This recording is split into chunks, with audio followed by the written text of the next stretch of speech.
வந்திருக்கலாம். ஆனாலும் எல்லாரும் அவங்க சாப்பிட்டுட்டு இருக்கலாம் அந்த மீனெல்லாம். ஆனால் ஒரே ஒரு பொயின் மட்டும் வச்சுட்டு இருந்தான்.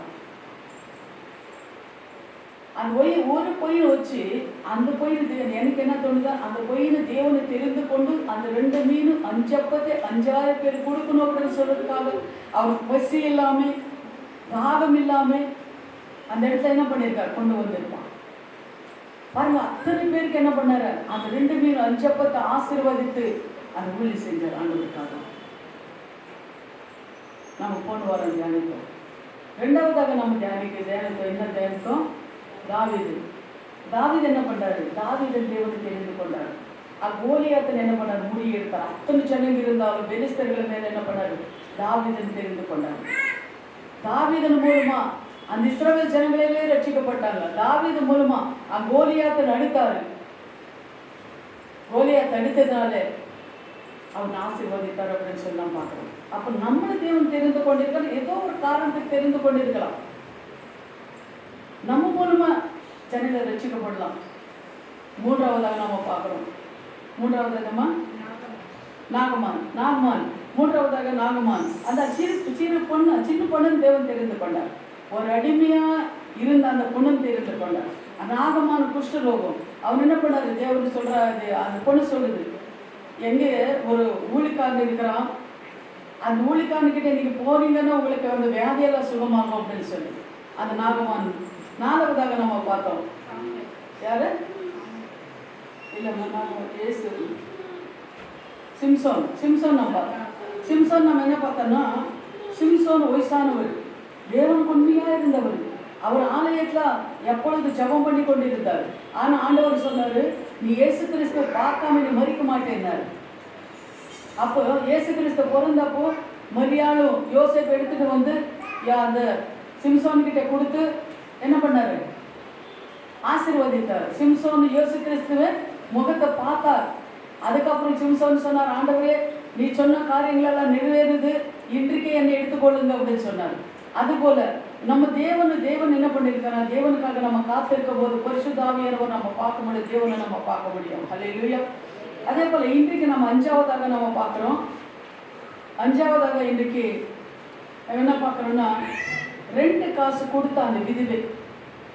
அதை நீங்க பார்த்தீங்கன்னா லூக்கா 21:1-4 வரை நீங்க படிச்சு பார்த்தீங்கன்னா, நிறைய அங்க என்ன பண்ணாங்கன்னா, நிறைய பணக்காரங்கள் எல்லாம் வராங்க. அங்க வந்து எல்லாம் என்ன காணிக்க பெட்டை முன்னாடி உக்காந்து இருக்கிறாங்க. ஆனா எல்லாம் என்ன பண்றாங்கன்னா, அவங்களெல்லாம் என்ன பண்றாங்கன்னா பணம் எடுத்துட்டு வந்து போடுறாங்க. ஏன்னா ஒரு பெருமை, கட்டுக்கட்டா எடுத்துட்டு வந்து போடுறாங்க. இயேசு கிறிஸ்து பார்த்து கொண்டே உக்காந்து இருக்கிறாரு. ஆனா அங்க ஒரு விதவை, அவளுக்கு அன்னைக்கு மட்டும் 2 காசு இருக்குது, அன்னைக்கு மட்டும் சாப்பாடு சாப்பிடணும், அவ்வளவுதான். அந்த 2 காசு எடுத்துட்டு வந்து அது காணிக்கப்பேட்டில் போடுது. காணிக்கப்பேட்டில் போடும்போது இயேசு கிறிஸ்து அப்படியே பார்த்து கொண்டு இருந்து அவர் சொல்றாரு, என்ன சொல்றாரு அதுல நீங்க பாருங்க, அவர்கள் எல்லோரும் தங்களை பரிபூரணத்திலிருந்து கொடுத்து தேவனுக்கென்று காணிக்கை போட்டார்கள். இவளோ தன் வறுமையில் இருந்து தன் ஜீவனுக்காக உண்டாகிற ஜீவனுக்காக வச்சிருக்கிற அந்த காணிக்கை எடுத்துட்டு வந்து 2 காசு போட்டாலும். அப்ப யாரு காணிக்கை ஆண்டவர் அங்கீகரித்தாரு? பெரிய பெரிய பணக்காரங்களை கட்டுக்கட்டா போடுறவங்க காணிகளை என்ன பண்ணல, ஆண்டவர் அங்கீகரிக்கல. ஆண்டவர் 2 காசு போட்ட அந்த விதவை காணிக்கை ஆண்டவர் அங்கீகரித்தார். ஹல்லேலூயா. அது என்னன்னா, அவளுக்கு இல்லை, அவள் சாப்பாட்டு கூட இல்லை.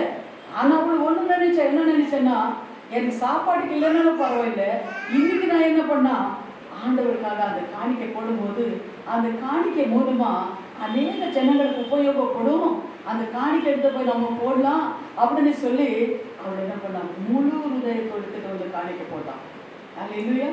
அதன் இதுல இவங்களுக்கு என்ன தெரியுது அப்படின்னா, அவள் என்ன பண்ண, ஆண்டவர் மேல வைத்திருக்கிறான் அந்த அன்பு, ஆண்டவர் மேல வைத்திருக்கிறான் அந்த விசுவாசம், யாரை ஜனங்கள் மேல வைத்திருக்கிறான் அந்த விசுவாசம். இந்த 2 ரூபாய் காணிக்கை நான் போடும்போது என் தேவன் பார்க்கிறார், ஜனங்களை பார்க்கறாங்களோ இல்லையோ, ஆனா என் தேவனை பார்க்கிறான். என் தேவனுக்காக இதாவது நான் செய்யணும். என்கிட்ட ஆஸ்தியோ அந்தஸ்தோ பணமோ எதுவுமே என்கிட்ட இல்லை, என்கிட்ட இருக்கிற 2 காசு, அதை எடுத்து போய் நான் போடணும். இன்னைக்கு ஒரு நாள் உபவாசம் இருந்தாலும் பரவாயில்லை. நான் ரட்சிக்கப்பட்ட புதுசா ஒரு குடும்பம் இருந்தது. அந்த குடும்பம் என்ன பண்ணனா, ஒரு நாள் என்ன அவர் என்ன பண்ணா, மருந்து விற்று நாட்டி மருந்து ஏதாவது செய்யுது, வயிற்று வலி தலைவலி அப்படின்னு சொன்னா அவங்க கொடுக்குறது, அந்த காசு எடுத்துட்டு வந்து அன்னைக்கு சாப்பாடு செய்யுது. அந்த மாதிரி ஒரு குடும்பம். நான் ரட்சிக்கப்பட்ட பர்சன் தான். அப்போ அந்த குடும்பம் என்ன ஆகுதுன்னா, அவங்க சொல்லுவாங்க, இன்னைக்கு நாங்கள் பட்டினி ஆண்டி அப்படின்னுவாங்க. ஏம்மா அப்படின்னுவேன். நாங்கள் ஒரு நாளைக்கு எங்களுக்கு ஒரு 100 ரூபாய் செலவாகுதுன்னு வச்சுக்கோங்களேன், சாப்பாட்டுக்கு பாலுக்கு எல்லாமே. அந்த 100 ரூபாய் ஒரு நாள் பட்டி இருந்து நான் 100 ரூபாய் எடுத்துட்டு போய் காணிக்க போட்டு ஒரு நாள் நான் என்ன பண்ண உபாசம் இருந்தால் என் தேவனுக்கு நான் கணக்கு கொடுக்குறதா இருக்கேன். என்கிட்ட எதுவுமே கிடையாது. ஆனால் அந்த 100 ரூபாய் ஒரு நாள் நம்ம உபாசம் இருந்தால் 100 ரூபாய் நான் காணிக்க போடுறேன் அப்படின்னு சொல்லி எடுத்துட்டு வந்து போட்டவங்க நான் பார்த்துருக்கேன். அல்லேலூயா. அப்படி என்ன ஆகுதுன்னா, தேவனுக்காக நம்ம ஏதாவது செய்யணும்னு எப்படி வேணாலும் செய்யலாம், எது வேணாலும் செய்யலாம். நம்ம கிட்ட எது கொடுக்க முடியலையா ஒரு ஜெபிக்கலாம். மணிகால போட்டு நம்ம தேசத்துக்காக ஜனங்களுக்காக ஆண்டவர் என்கிட்ட கொடுக்க முடியல அப்படின்னு சொல்லி நம்ம என்ன பண்ண ஜெபிக்கலாம். இல்லை யாருக்காவது வீட்டில் போய் சத்தியத்தை சொல்லலாம். யாராவது கூட வேலை செய்கிறவங்களுக்கு நம்ம என்ன பண்ணலாம். இந்த மாதிரி தேவனுக்காக நம்ம செய்கிறவங்களாக நம்ம இருக்கணும். அல்லேலூயா. அதே போல அந்த விதவை என்ன பண்ணுச்சு, 2 காசு எடுத்துட்டு வந்து போச்சு அப்படின்னு சொன்னோம்பா. இந்த மாதிரி ஒரு தாகம், இந்த மாதிரி ஒரு வாஞ்சை, தேவனுக்காக நம்ம ஏதாவது செய்யணும்னு சொல்லி ஒரு வாஞ்சை நம்மளுக்கு இருக்கணும். அல்லேலூயா. அப்போதான் கர்த்தர் என்ன பண்றதுன்னா, அவர் நம்ம முகத்தை பார்க்கறது இல்லை, நம்ம இதயத்தை பார்க்கறவங்க. அல்லேலூயா. அதே போல நம்ம தேவனுக்காக ஏதாவது செய்யணும். மெசேஜ் என்னன்னா, தேவனுக்காக நம்ம ஏதாவது செய்யணும். அதனால நம்ம தேவனுக்காக நம்ம ஏதாவது செய்யணும். அப்படி செய்யும் போது பாருங்க, தேவன் என்ன பண்ற, நம்ம கைவிடுவாரா? விடவே மாட்டார். அந்த சகோதரி சொல்லுவாங்க, நான் நேற்று உபாசம் இருந்து என்னை 100 ரூபாய் காணிக்க எடுத்துட்டு போய் நான் சபை இதுல போட்டேன், ஆண்டவர் எனக்கு 4 மடங்கு ஆசீர்வாதத்தை கொடுத்தாங்க. எத்தனை மடங்கு? 4 மடங்கு என்ன ஆசீர்வாதத்தை கொடுத்தார். இன்னைக்கு பாருங்க, நான் நல்லா சாப்பிட்டு 2 பேருக்கு நான் என்ன பண்றோம், உதவி செய்யறோம் அப்படின்னு சொல்லுவாங்க. அப்ப நான் நினைச்சேன், இந்த மாதிரி ஒரு விசுவாசமா, இந்த மாதிரி ஒரு வைராக்கியமா அப்படின்னு சொல்லி அதுக்கப்புறம் தான் நான் என்ன பண்ணேன், ஆமா அவங்களே அப்படி இருக்கும் போது நாம ஏன் இருக்கக்கூடாதுன்னு சொல்லி அதுக்கப்புறம் தான் பத்திரா ஒண்ணு போடுறதுக்கு ஆரம்பிச்சேன், சபைக்கு போறதுக்கு ஆரம்பிச்சேன், தேவனை தேடுறதுக்கு ஆரம்பிச்சேன். கர்த்தரை ஆசீர்வதித்தார். அல்லேலூயா. அதே போல தான் நம்ம என்ன பண்ணா, ஒவ்வொரு காரியங்களும் நம்ம பார்க்கும்போது, அந்த ருசி பார்க்கும்போது தான் நம்மளுக்கு தெரியும், ஆமா நம்ம இப்படி செய்யணும் அப்படின்னு சொல்லி. அல்லேலூயா. அதே போல நம்ம பார்க்கிறோம், 6வதாக நம்ம பார்க்கிறோம், என்ன பார்க்கிறோம்னா, அப்போஸ்தலர் 10வது அதிகாரம் 24வது வசனத்தை நீங்க பாருங்க. அதே அப்போஸ்தலர் 10வது அதிகாரம் 24, 33, 44 இதெல்லாம் நீங்க பாத்தீங்கன்னா, அங்க என்ன பண்றாங்கன்னா, கொர்நேலியு நமக்கு தெரியும். கொர்நேலியு என்ன பண்றாருன்னா, அவரு கொர்நேலியுன்னா தேவன் மேல பயபக்தி உள்ளவர். அல்லேலூயா. அது படிமா படி. மறுநாளிலே செசரியா பட்டணத்தில் பிரவேசித்தார்கள். பெர்னேலியு தன் உறவின் முறையாரையும் தன்னுடைய விசேஷித்த சிநேகிதரையும் கூட வரவழைத்து அவர்களுக்காக காத்திருந்தான். பேதுரு உள்ளே பிரவேசிக்கிற போது கொர்நேலியு அவனுக்கு எதிர்கொண்டு போய் அவன் பாதத்தில் விழுந்து பணிந்து கொண்டான். பேதுரு அவனை தூக்கி எடுத்து, எழுந்திரும், நானும் ஒரு மனுஷன்தான் என்றான். அவனுடனே பேசிக்கொண்டு உள்ளே போய் அநேகர் கூடி வந்திருக்கிறதை கண்டு அவர்களை நோக்கி, அந்நிய ஜாதியாரோடனே கடந்து அவனிடத்தில் போக்கு வரவுமாய் இருப்பது யூதனானவனுக்கு விலக்கப்பட்டிருக்கிறது என்று நீங்கள் அறிந்திருக்கின்றீர்கள். நீங்க பார்க்கும்போது தேவனுக்கு பயப்படுறவங்களும் தான தர்மங்கள் செய்யறவங்களும் நம்ம பார்க்கிறோம். ஆனாலும் கொர்நேலியு என்ன பண்ணாரு, தான தர்மங்கள் செஞ்சாலும் அவரு தேவனுக்காக என்ன ஊழி செஞ்சாரு அப்படின்னா, அவங்க சொந்த பந்தங்கள் எல்லாம் பக்கத்துல இருக்கிறவங்க, பக்கத்துல இருக்கிறவங்க சொந்த பந்தங்கள் யார் யாரு தேவனை அறியாம இருக்கிறவங்க அவங்க எல்லாம் கூட்டிட்டு வந்து சேர்த்து அவங்க என்ன பண்ணாங்கன்னா, ஆண்டவரை பத்தி அவங்க சுவிசேஷம் சொன்னார் அப்படின்னு சொல்லி நம்ம பார்க்கிறோம். அல்லேலூயா. அதே போல தேவனுக்காக நம்ம ஏதாவது செய்யணும். பக்கத்துல இருக்கிறவங்களோ சொந்த பந்தங்களோ யார் இருந்தாலும் தேவன் சத்தியம் தெரியாம இருக்கிறவங்க அவங்களால கூப்பிட்டு, வாங்க எங்க வீட்டுல இதுக்கு ஒரு பெயர் வைக்கிறோம், இன்னைக்கு ஒரு பாஸ்டர் வராங்க, வாங்க உங்களுக்கு இருக்கிற அந்த கஷ்டங்கள் எல்லாம் நீங்க ஆண்டவர் நம்புங்க அப்படின்னு சொல்லி நம்ம என்ன பண்ணணும், யாருக்காவது ஒரு நாளுக்கு ஒருத்தருக்காவது நம்ம என்ன பண்ணணும், ஆண்டவரோட சத்தியத்தை நம்ம சொல்றவங்களாக நம்பி இருக்கணும். அல்லேலூயா. பாருங்க, அந்த கொர்நேலியு அவன் நல்லா வசதியா இருக்கிறவங்க இருக்கலாம், தான தர்மம் செய்யறவங்களா இருந்தா, ஆனாலும் அவருக்கு ஒரு வாஞ்சை என்னன்னா, நான் என்ன தேவன் ஆசீர்வதித்த தேவன் எல்லாரையும் ஆசீர்வதிக்கணும் அப்படின்னு சொல்லி அவங்க சொந்த பந்தங்கள் எல்லாம் கூப்பிட்டு அவர் என்ன பண்ணாங்கன்னா சத்தியத்தை சொன்னார் அப்படின்னு சொல்லி நான் பார்க்கிறோம். இது போல தேவனுக்காக நம்ம ஏதாவது செய்யணும். அல்லேலூயா. இது காரியங்கள செய்ய முடியாதா அப்படின்னா செய்ய முடியும். நம்ம பக்கத்துல இருக்கிறவங்களோ வேலை செய்யறவங்களோ அங்கே யாராவது இருந்தால் அவங்களுக்கு வாங்க, சபைக்கு வாங்க அப்படின்னு சொல்லி நம்ம என்ன பண்ணல, ஜபம் உங்கள் வீட்டில் ஜபம் நடக்கும்போது கூட யாரோ அக்கத்து பக்கத்தில் இருக்கிறவங்க வாங்க ஜபம் பண்ணலாம் அப்படின்னு சொல்லி கூப்பிட்டா அவங்களுக்கு கூட நீங்கள் ஜபம் பண்ணலாம். இந்த மாதிரி தேவனுக்காக ஏதாவது ஒரு காரியங்களை நம்ம செய்ய முடியாதா? முடியாதா? அதே போல் 33 வாசிங்க, 33 அதில் 33. அந்தபடியே நான் உடனே உம்மிடத்திற்கு ஆள் அனுப்பினேன். நீர் வந்தது நல்ல காரியம். தேவனாலே உமக்கு கட்டளையிட்ட யாவையும் கேட்கும்படிக்கு நாங்கள் எல்லோரும் இப்பொழுது இங்கே தேவ சமூகத்தில் கூடியிருக்கிறோம் என்றான். 44 படிங்க. இந்த வார்த்தைகளை பேதுரு பேசிக் கொண்டிருக்கையில் வசனத்தை கேட்டவர்கள் யாவரும் மேலும் பரிசுத்த ஆவியானவர் இறங்கினார். ஆமா, வேறுகிறார். அல்லேலூயா. அப்ப என்ன பண்ணாரா, பேதுரு வருவாரு, ஒரு தீர்க்கதரிசி அவரு நம்ம வீட்டுக்கு வருவாரு, நீங்க வாங்க அப்படின்னு சொல்லி என்ன பண்ணியிருக்காரு, இவரு கொர்நேலியுஸ் சொல்லியிருக்கிறாரு. அதே பேதுரு வராரு. அங்க எல்லாம் சத்தியத்தை சொல்லும் போது பரிசுத்த ஆவியானவர் என்ன பண்ணாருன்னா வந்திருக்கிற ஒவ்வொருத்தர் மேலும் என்ன பண்ணாரு, நீ இந்துவா, கிறிஸ்டியா, கருப்பா இருக்கிறியா, சிகப்பா இருக்கிறியா, படிச்சிருக்கியா, படிக்கலையா, அதெல்லாம் ஆண்டவர் பார்த்தாரா? அதெல்லாம் எதுவுமே அவர் பார்க்கல. அவர் என்ன பண்ணாரு, இருந்தனார் அப்படின்னு சொல்லி நம்ம பார்க்கிறோம். அல்லேலூயா. பாருங்க, அது பேதுரு வந்து அந்த ஜெபிக்கும் போது அந்த கொர்நேலிய உள்ளத்துல அப்படி பேசும்போது அந்த இடத்துல வந்த ஜனங்கள் எல்லாம் ரட்சிக்கப்பட்ட போது பரலோக தேவன் சந்தோஷப்படுவாரா இல்லையா? சொல்லி பாருங்க, சந்தோஷப்படுவாரா இல்லையா? சந்தோஷப்படுவார். அது போல நம்ம என்ன பண்ணணும்னா அடுத்தவங்களுக்கு சத்தியத்தை சொல்றவங்களாக, தேவனுக்காக நம்ம ஏதாவது செய்யறவங்களாக நம்ம இருக்கணும். அல்லேலூயா. இது வசனங்கள் எல்லாம் நீங்க வீட்டுல போய் படிச்சு பார்க்கல. 7வதாக நம்ம பார்க்கறோம் பாருங்க. லூக்கா 1வது அதிகாரம் 5-6 வாசிங்க. லூக்கா 1வது அதிகாரம் 5-6 வாசிங்க. சக்கரியாவும் எலிசபெத் பத்தி நம்ம பார்க்கிறோம். தேசத்தில் ராஜாவாகிய ஏரோதின் நாட்களில் அபியா எனும் ஆசாரிய வகுப்பில் சகரியா எனும் பேர் கொண்ட ஆசாரியன் ஒருவன் இருந்தான். அவன் மனைவி ஆரோனுடைய குமாரத்திகளில் ஒருத்தி. அவள் பேர் எலிசபெத். அவர் எலிசபெத். அவங்க என்ன போதும் அது நம்மளுக்கு தெரிஞ்ச அது கட்டுதாது. இது என்ன பண்ண, சகரியா எலிசபெத் அப்படின்னு சொன்னா தேவ ஆசிரியர்னு ஊழியக்காரங்க வச்சுக்கோங்களேன். அப்போ அவங்களுக்கு குழந்தை இல்லாம இருந்தது. ஆண்டவர் அவங்களோட பேசினார் அப்படின்னு சொல்லி நம்ம பார்க்கிறோம். ஆனா அவங்க என்ன பண்ணாங்கன்னா அப்படி இருக்கும்போது அவங்களுக்கு கூட என்ன பண்ண, தேவனுக்கு உண்மையா இருந்தார்கள் அப்படின்னு சொல்லி நம்ம பார்க்கிறோம். 6வது வசனம் வாசிங்க. 6 வாசிங்க. இருவரும் கர்த்தரிடத்தில் சகல கற்பனைகளின் படியையும் சகல கற்பனைகள் படியும் நியமங்களின் படியையும் குற்றமற்றவர்களாய் நடந்து தேவனுக்கு முன்பாக நீதி உள்ளவர்களாய் இருந்தார்கள். தேவனுக்கு முன்பாக நீதி உள்ளவர்களாக அவங்க இருந்தார்கள் அப்படின்னு சொல்லி நம்ம பார்க்கிறோம். இல்லையா? அவங்க ஊழியக்காரர்களா இருந்தாலும் தேவனுக்கு முன்பாக, ஜனங்களுக்கு முன்பாக நீதி உள்ளவர்களாக, நியாயம் உள்ளவர்களாக, தேவனுக்கு கீழ்ப்படிந்து நடக்கிறவங்களாக அவங்க என்ன பண்ணி எலிசபெத், சகரியா வாழ்ந்தார்கள் அப்படின்னு சொல்லி நம்ம பார்க்கிறோம். அதே போலதான் நம்ம என்ன பண்ணணும்னா தேவனுக்கு கீழ்ப்படுறவங்களாக நம்ம இருக்கணும், நீதி உள்ளவர்களாக நம்ம இருக்கிறவங்களாக நம்ம இருக்கணும். ஹல்லேலூயா. அதே போல 8வதாக நீங்க பாருங்க. 8வதாக நீங்க பார்க்கும்போது அப்போஸ்தலர் 9வது அதிகாரம் 36 42 வரை நீங்க பாருங்க. அப்போஸ்தலர் 9வது அதிகாரம் 36 42 வரை நீங்க பார்க்கும்போது யோப்பா பட்டணத்தில் கிரேக்க பாஷையிலே தொற்கால் எனும் அர்த்தம் கொள்ளும் தபித்தாள் எனும் தேவனுடைய ஒரு சீஷி இருந்தால் அவன் நற்கிரியைகளையும் தர்மங்களையும் மிகுதியாய் செய்து கொண்டு வந்தாள். அந்நாட்களில் அவள் வியாதிப்பட்டு மரணம் அடைந்தாள். அவளை குளிப்பாட்டி மேல் வீட்டில் கிடைத்து வைத்தார்கள். யோப்பா பட்டணம் லித்தா ஊருக்கு சமீபமானபடியினாலே பேதுரு அவ்விடத்தில் இறங்கி இருக்கிறார் என்று சீஷர்கள் கேள்விப்பட்டு தாமதம் இல்லாமல் தங்களிடத்தில் வர வேண்டும் என்று சொல்லும்படி 2 மனுஷரை அவனிடத்தில் அனுப்பினார்கள்.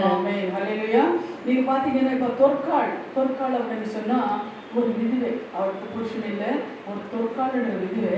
அவர் என்ன பண்ண, தான தர்மங்கள். அது பாஸ்டர் வந்து கேட்டார் இல்லையா, யாரம்மா பேதுரு மரித்தவங்க எழுப்பினார் அப்படின்னு சொல்லி கேட்கும்போது அப்ப சொன்னாங்க இல்லையா தொற்கால் அப்படின்னு. அந்த மாதிரி அந்த தொற்கால் என்ற ஒரு விதுவை தான தர்மங்கள் செய்து கொண்டது. அவர் என்ன வேலைன்னா பெயினும் இது துணி தைச்சிட்டு இருந்தாங்க.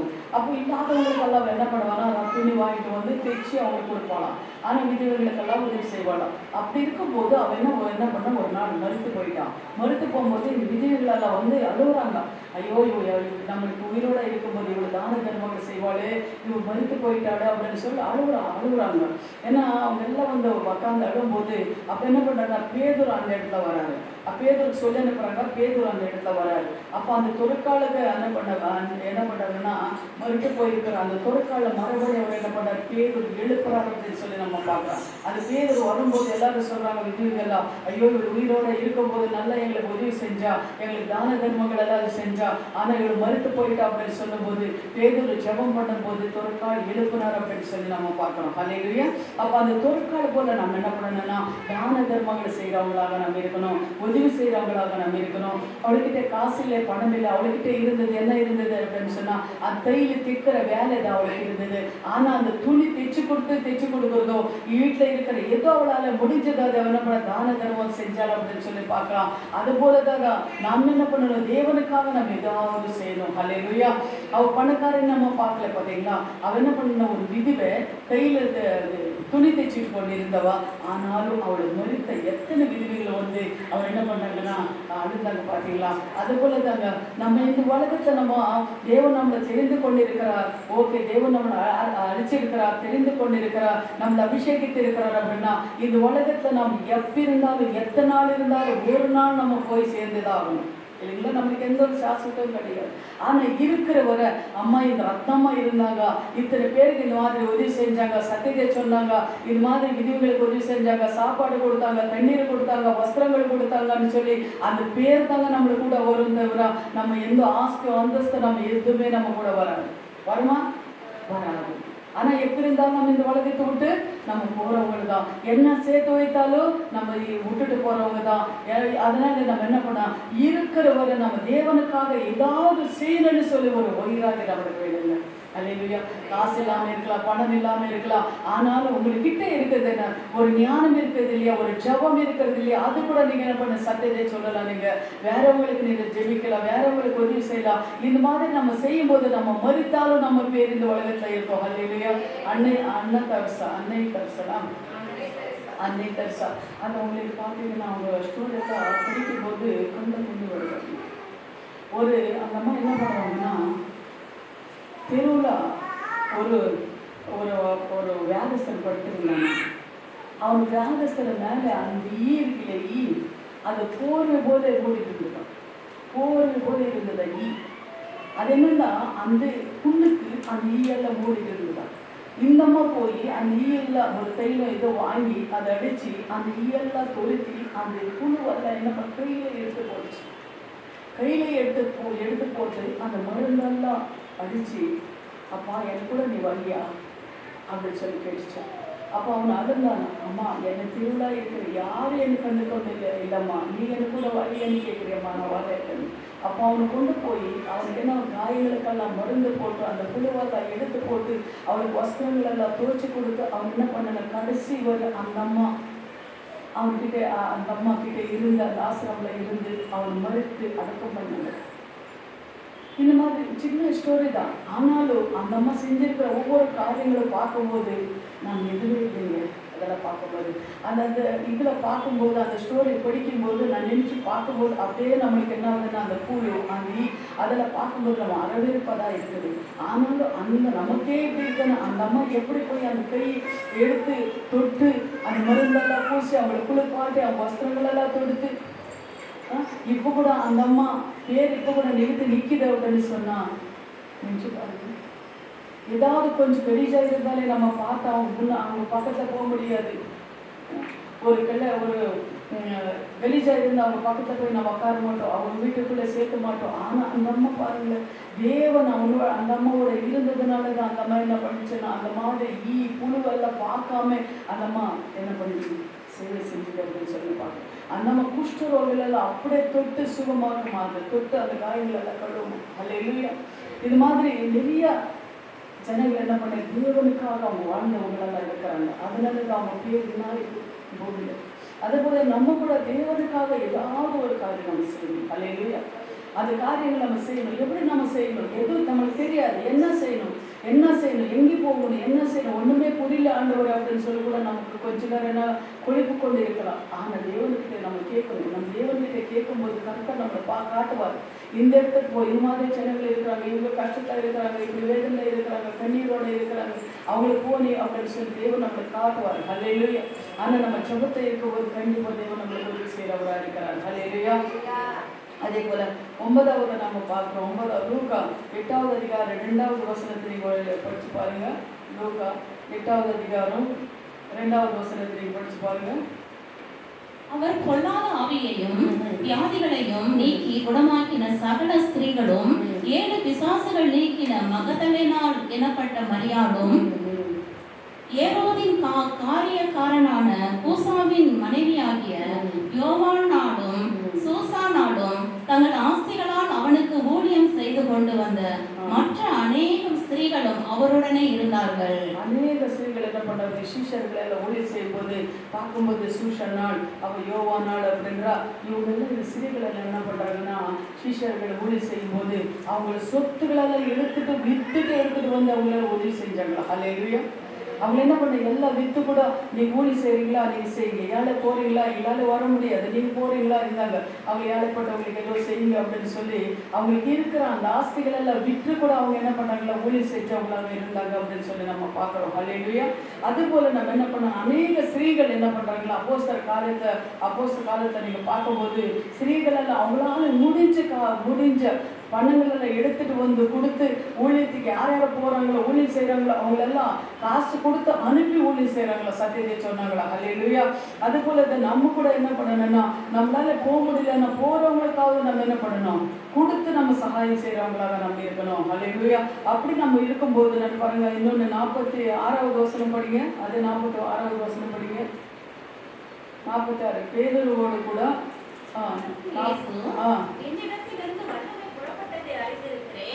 ஆதலால் ஒருவன் என்னை தொட்டதுண்டு என்றான். அப்பொழுது அந்த ஸ்திரீ தான் மறைத்திருக்கவில்லை என்று கண்டு நடுங்கி வந்து அவர் முன்பாக விழுந்து தான் அவரை தொட்ட காரணத்தையும் உடனே தான் சொஸ்தமானதையும் எல்லா ஜனங்களுக்கு முன்பாக அவருக்கு அறிவித்தார். அப்ப நம்ம என்ன பண்ணணும்னா ஏதாவது நம்ம ஸ்திரீகளை போது நம்ம ஏதாவது செய்யணும். இது வசனம் தப்பா இருக்குது, பரவாயில்லை, சரி. அப்ப என்ன பண்ணணும்னா நம்ம ஏதாவது தேவனுக்காக நம்ம செய்யணும், தேவனோட ராட்சம் நம்ம கட்டணும், நம்மளால போக முடியல போகிறவங்களுக்காக நம்ம உதவி செய்யணும். நம்ம இங்கே சேர்த்து வைக்கிறது இல்லை, பரலோகத்தில் நம்ம சேர்த்து வைக்கணும். ஒவ்வொரு காரியங்களும் தேவன் நம்ம பார்த்து கொண்டு இருக்கிறார் அப்படி சொல்லி வேதத்தில் நம்ம பார்க்கலாம். ஆனால் இன்னைக்கு நம்ம மெசேஜ் என்னன்னா தேவனுக்காக நம்ம ஏதாவது செய்ய முடியும். அல்லேலூயா. நம்ம 2வது போன வாரம் 1வது இது நம்ம பார்த்தோம். இன்னைக்கு 2வது மெசேஜ் பார்த்துட்டு இருக்கிறோம். இந்த 10 காரியங்களும் நம்ம தேவன் என்ன பண்ணிருக்க ஆசீர்வதிச்சு இருக்கிற தேவனாக நம்ம இருக்கிறார். அல்லேலூயா. இப்போ நம்ம எல்லாம் எழுந்து நம்ம ஜெபிக்கிறோம். ஸ்தோத்திரம்.